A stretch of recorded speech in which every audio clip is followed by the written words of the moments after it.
So, an interesting story from Australia. Now, as I've said before, Australia is really weird when it comes to all this anti-vax nonsense and alternative medicine woo-woo. Why? I have no idea. I have genuinely no idea, and I've constantly asked the question, if any Australian can fill me in why that is, I'd genuinely love to know.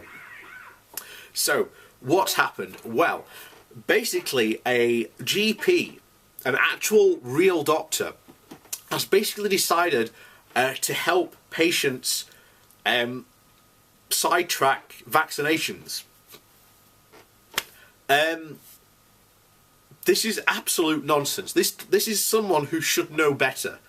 In other countries we've seen recently, Italy, Germany and France have all had to introduce laws to force parents to vaccinate their children because of the declining vaccination rates, which will in turn cause long-term problems. Getting these children vaccinated at an early age and protected against these diseases is far more effective than just leaving them, because they could die, they could start epidemics, they could even cause, as I've said before, the virus to mutate and render everyone else susceptible to, a new strain of, virus, which could cause everyone to have to get revaccinated all over again. So, Australia's version of this is what they call no jab, no play, which is basically if you want your child to start attending, I think it's preschool, you have to show proof that your child has been fully vaccinated and that is following a vaccination program. You have to show that they are going and moving along in this program. And the only reason you can get an exemption is if you can actually prove that your child is, maybe they're allergic to something in the vaccine, something like that, which is incredibly rare. So that shouldn't be happening. But here you go, have this doctor who basically has sided with the patients because these patients are worried that if they have the MMR vaccine, that their child is going to get the tisms, or autism, shall we say, which has been proven false time and time again. It's all based, as usual, on Andrew Wakefield's bogus, ridiculous study, which has been, debunked to death, and we've covered it before on this channel. And his office got raided, all his computers and medical records has been seized, and it's an ongoing investigation. And he's basically said, I think the parents should have a choice in there whether they vaccinate their child or not. Why are you saying that? That is stupid to say. You should be encouraging parents to get their children vaccinated. It will save that child's potential life if an outbreak should happen. It's protected. I can't believe the amount of stupidity that parents would go, I'm going to side with a doctor whose research has been thoroughly debunked and discredited and was kicked out, and lost his license because he, published, fake studies. But that's the situation that, a lot of these parents in, and it's unfortunately stupidity that these parents, they get conned into it, thinking that, their child, is going to get autism, or, they question the vaccine safety. We've covered all this stuff before. It's absolutely stupid. There's absolutely nothing wrong with vaccines. They are completely, safe. I don't know what more we can say about this really, other than, saying it constantly again and again and again.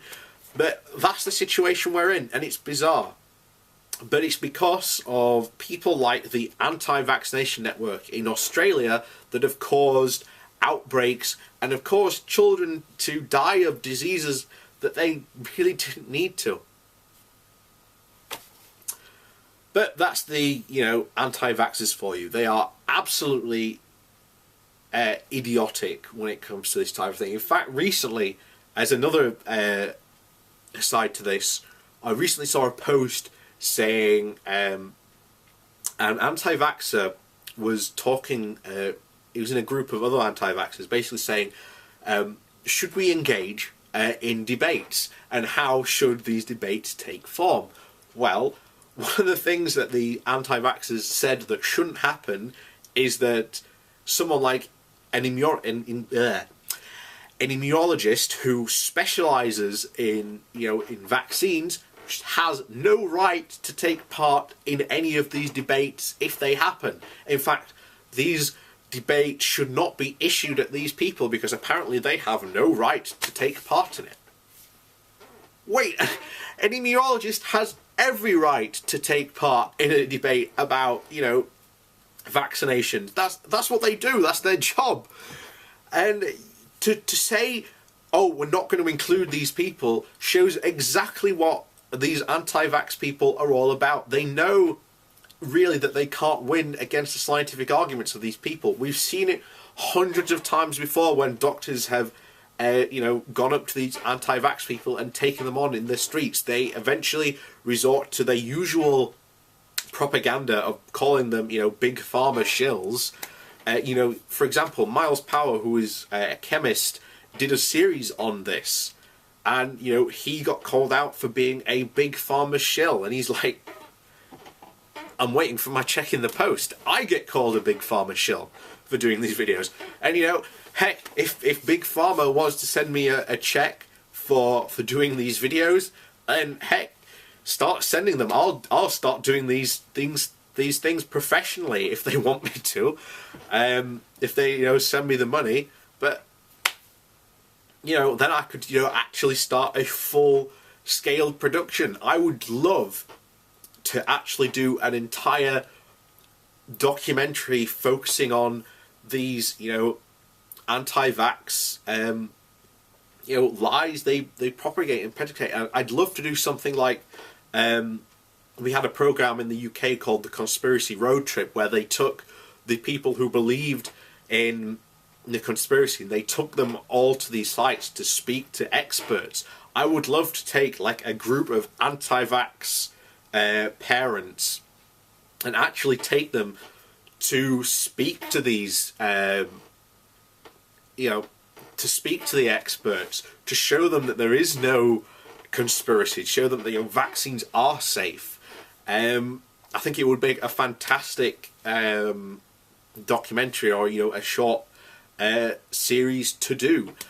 But I don't have the money for it. But if someone out there wants to fund that money, get in contact. We'll set something up. But yeah, anti-vaxxers are up to their old stupidity once again.